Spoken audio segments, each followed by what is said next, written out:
Welcome back. This is the Forgetful Scholar, and let's talk about books. So this week, again, I only did 3 books this week because holidays, and I can't plan anything. Who am I kidding? I can't plan anything. So I only got 3 books done this week, but this was a fantastic week. Um, so it's been an MM week, and all these books are phenomenal. I had a great time, and that's kind of what the whole thing is about, right? So let's see, this week was Trapped with a Killer, Escape from an Asylum, and how can I describe the third one? Spiritualism with a dash of murder? So fun stuff. Okay. So fun stuff. Okay.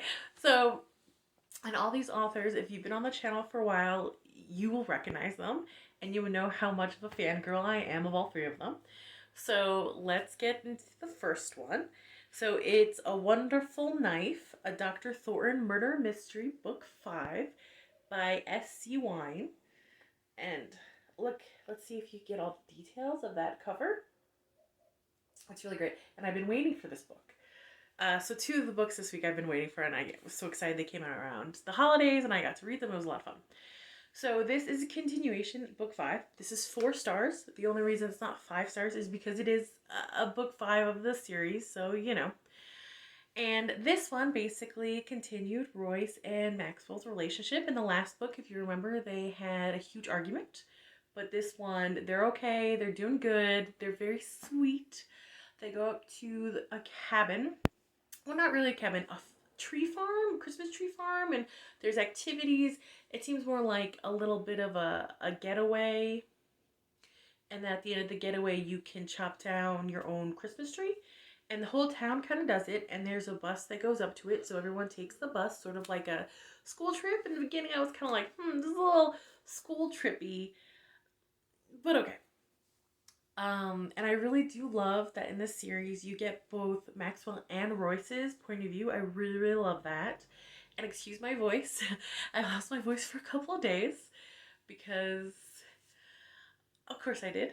But I'm feeling okay, so anyway, besides the point. So if I'm a little lower or a little scratchy, I apologize. I'll try to project, I guess. Backtracking. Anyway, sorry, I only had 2 hours of sleep last night, so this might be a little manic and off topic, but you know. Okay, so, and this is a classic trope of sort of like who's done it, locked together, the killer's among us, no one leaves till I find the killer kind of thing. And, you know, I love movies like that. Books I found with that, it's kind of hard to pull off, I guess because of visual media. It's a lot easier to kind of pick up context clues visually and, you know, but I will say that this author did a fantastic job. I loved it. And it's so easy to get bored in something like this because, you know, you're trapped. So they're trapped at the Christmas farm with a killer and they can't leave because of the storm and cell towers are knocked out and things like that. It did prove that you can have something like this in the modern time, like a contemporary story. Because so many times people are like, no, you can't really do that because cell phones and stuff like that. Cell phone towers do get knocked down during storms. Like, that does happen. People don't have reception all the time. So I'm really happy that they did this. I really, really am. And it was phenomenal. I was engaged. I was interested. The murder was a wonderful series of clues that later on you're like, oh, of course, of course. And sometimes with this author, they don't always accomplish that for me. Also, I'm an idiot and I could have missed it in past books. That is completely fair. So, uh, uh, Dr. River Martin is in this, and he is a sneaky snake, and I hate his guts. Hate his guts. He keeps hitting on Royce in front of Lucas and Maxwell, and I really wish Royce would be like, look, I'm not interested, in very plain language, because River just keeps doing it. But also, I understand that I'm a messy bitch, and I would have been like, look, you know what I mean? Right from the front. So I get that. Not all of us are like train wrecks like me, so I understand Royce is a competent compassionate adult, so he doesn't want to just, you know, tell the person to fuck off like I would. That's fine. To each their own. Um, in the next book, which is another book coming out with the series, so I'm really excited about it. I really hope River, like, I hope that comes to an end. I really hope it's a satisfying ending. I really hope, I don't know, River is killed or is a murderer or something. I don't know what's gonna happen in the next book. I just hate his guts so badly. Um, just want him gone. You know what I mean? So hopefully that is gonna be a resolution. But it's great to kind of be engaged in a series for book 5. Excited for book 6. You know, that's pretty wonderful. Um, the ending for this, the romance ending, very sweet. The romance the whole time was just adorable. It was perfect for the holidays. It was really sweet and adorable. Um, and the crime ending was very satisfying. I like that quite a bit. So this one, 4 stars. I absolutely loved it. Can't wait to book 6. And again, that says a lot, doesn't it? You know, that says quite a bit. And then for the second book is Stormhaven, a Whyborne and Griffin novel. This is book 3 by jordanl.hawk. And again, a reader we love on this channel. And again, look at that cover. See, with their cover, you always have to see little context clues because if you read it, and I really hope you guys give it a try, you will see little context clues that I always miss before I read it, and then I'm always surprised. So the first one, the Dr. Maswell, again, that's the Trapped with Killer one, and this one is an Escape from the Asylum one. And again, with their books, I feel like I can't really give a lot away or explain how wonderful it is because they'll give so much of the mystery away. This is the third in the series, 4 stars. If it was a standalone or the first in the series, it would be 5 stars. Griffin and Whyborne's romance is sweet, lovely. I love the romance ending. It's phenomenal, satisfying. The adventure or mystery ending, so much fun. I loved it. There's even like a little scene at the end with Whyborne and his father, which I thought was pretty funny, and you know, it was good. So what can I say about this one? Read it. That's what I could say about this one. So again, with jordanl.hawk's books, this is an MM, takes place in the early 1900s era, in the H.P. Lovecraft kind of universe, where H.P. Lovecraft monsters and so forth, with a happy ending. At least for Whyborne and Griffin until the next book, and they get torn into saving the world yet again. And in this book, Whyborne does level up, so he has a water spell. So it's a fire spell, a wind spell, and a water spell. When he was learning, I was like, of course he's leveling up. I love it. The mother is she's in a little scene. Whyborne's mother's in a little scene, and I just adore her. I feel like I just love her so much. So she's in it. I feel like I'm all over the place. Okay, focus. Who am I kidding? I'm never focused. So, basically, Griffin is hired to prove a colleague of Whyborne is innocent of murdering his uncle. And he doesn't remember anything, the one that is accused of murdering his uncle, so he's sent to an asylum, and Griffin has PTSD and is really affected by that. And we find out more about what he suffered when he was locked away, and it is absolutely horrific. Completely horrific. I adored Griffin before, but even more now. He's just so strong. And that, again, this author does have underlining themes outside of the cosmic horror and romance genre. So this one, there really was a theme of inner strength compared to outer strength. You know, inner strength and what inner strength is perceived to be, and like all that kind of stuff. So, because all 3 of the characters, and I do include Dr. Christine Putnam as the main character, I just adore her. So for her inner strength is to go against convention and continuously fight for what she believes is her right to be an archaeologist, to go to Egypt, to go to the tombs, to discover. Like, she just faces such amazing, like, such intense pressure from outside to be a proper woman and marry and give up all this nonsense, but she doesn't. She says she stays on her course, and that's her inner strength, you know? And then Whyborne, born into that horrible family, except the mom, where all his siblings basically abused him. His father is a bully, and he just stayed who he was. He walked away from millions, walked away from an empire, and just stayed who he was. And Wyborn, outside of that appearance, he's very shy and socially anxious and stutters and is perceived as weak. But he has this core that does not bend. You know, he knows what he is, even if in this time period he's not allowed to openly love Griffin, but he knows who he is, and he does not falter from that. He doesn't let himself be taken by that. He doesn't give in to his father, who's a bully. He doesn't give in to his brother, who's a bully. He stays who he is. Now, we do see little sprinkles of the magic that could be corrupting him, but I have faith in Whyborne. He might stumble, but I don't think he'll permanently fall. You know? I have faith in him. That's his strength. And then Griffin, the classic cavalier, charming rogue with a smile. And the thing is, he's a survivor. Like, he survived brutal, brutal beatings and sexual assaults in the asylum.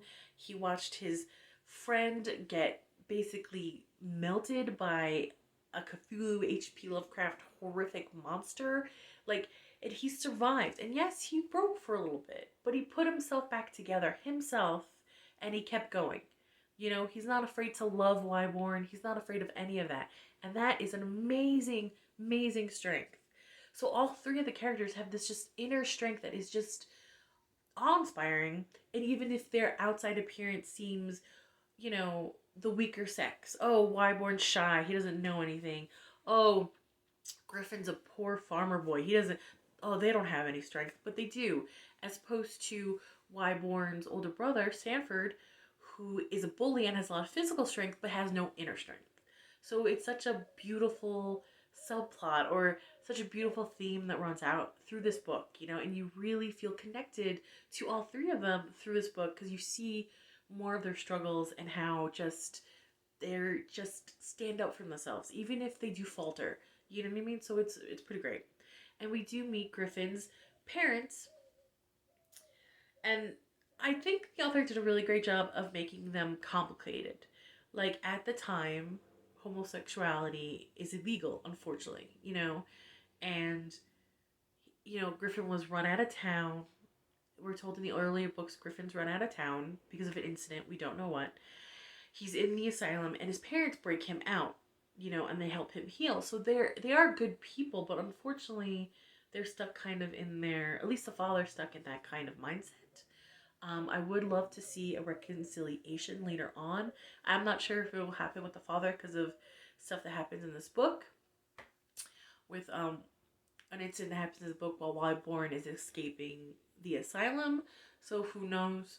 But there's such touching themes in this, hidden within this over the top mystical cosmic horror world, and I'm obsessed. And unfortunately for you guys who are watching, I'm probably gonna keep reading and keep talking about them because the series is long, girl. I think it's like 11 books or something like that. No, so something like that. So I was really loved it. Again, 4 stars. It would be 5, but it's a book 3, and I just don't feel right about giving 5 stars to a book that's later on in the series. So I'm going to get to the last book. And this one, I've been waiting so long for it. I'm so excited to come out because I miss them. I miss my Sebastian Calvin.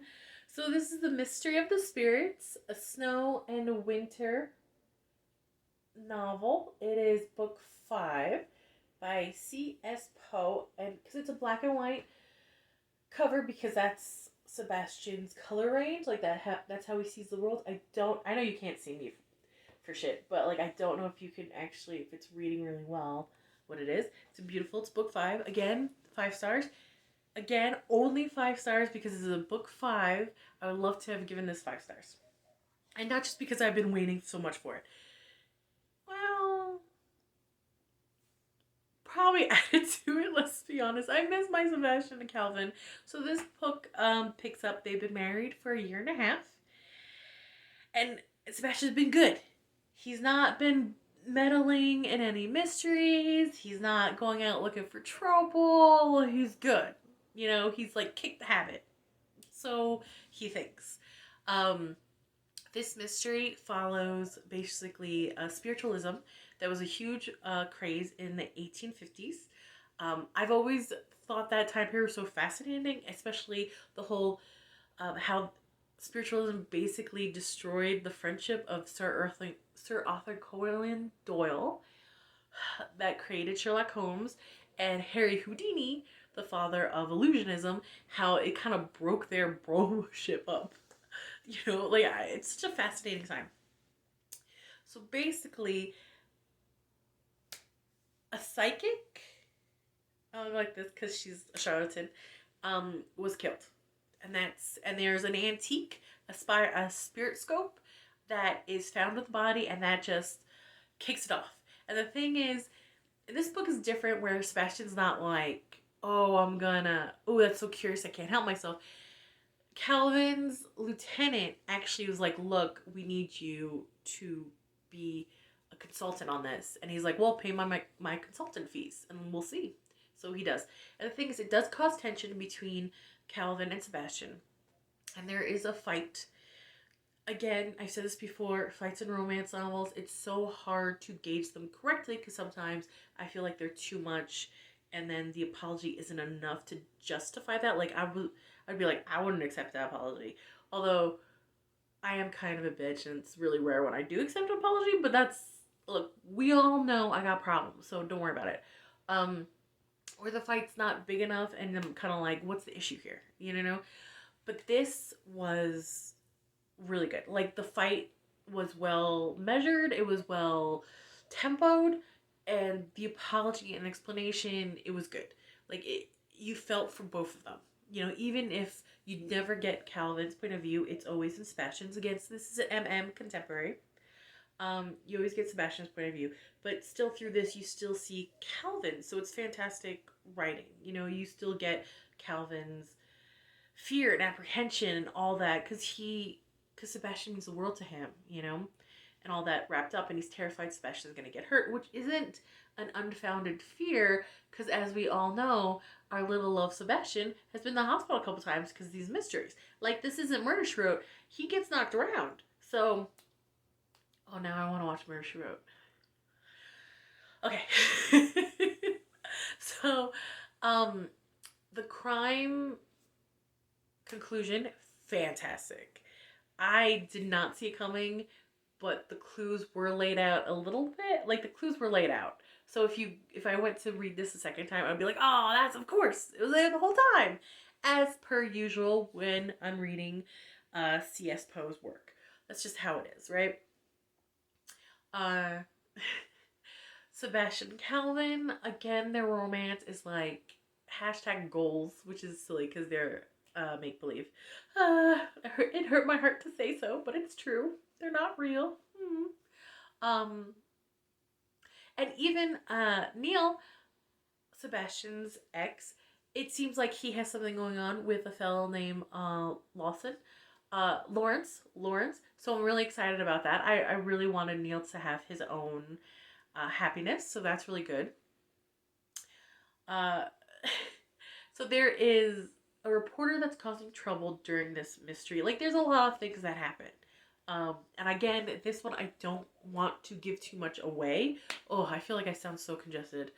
I don't want to give too much away because the mystery is kind of delicately laid out. And I don't want to rip away the red herrings or the actual bad guy. So I'm going to kind of leave it there. Again, phenomenal. Again, with hints and history, like weird history facts in there, which I love because I'm a big nerd about that. Romance ending, fantastic. Crime ending, fantastic. Um, Loved it. Loved it, loved it, loved it. I hope there's more. I just love Sebastian and Calvin, so it's kind of a little bittersweet to think this might be the last, and I haven't seen anything saying that the author's going to continue, and that's fair enough. They got to write what they want to write. So I'm going to kind of assume this is the whole for the Snow and Winter, although I kind of hope it doesn't. But as a whole of the series, 5 stars. If you don't mind reading contemporary, or that's your jam, or you don't mind exploring it, please give this a try. It is a fantastic series. I love it so much. I love Sebastian and how he sees the world in grayscale, and he's legally blind. And I love Calvin because Calvin is a hero, but he's a damaged hero, which is realistic. He was in a war. He doesn't just, people don't walk out of a war not torn up, emotionally or physically. So it's it's so good. So if you want to try something different, or this is your jam, please check out the Snow and Winter by s.c.poe. 5 stars across the board. I really hope there'll be a book 6. Oh, I really do. But I'm going on the assumption there it's not. It's just $5. That being said, I don't want to, but it's time for me to get back to the real world. Oh, in case you didn't know, this was the spiritualism with the hint of murder, the dash of murder. I think that was pretty clear, but I don't think I said it. So, this is what happens with 2 hours of sleep, man. This is what happens. Okay. All right. I don't want to, but it's really, really past time for me to get back to the real world. So, like, comment, and subscribe, and I'll see you later. Bye.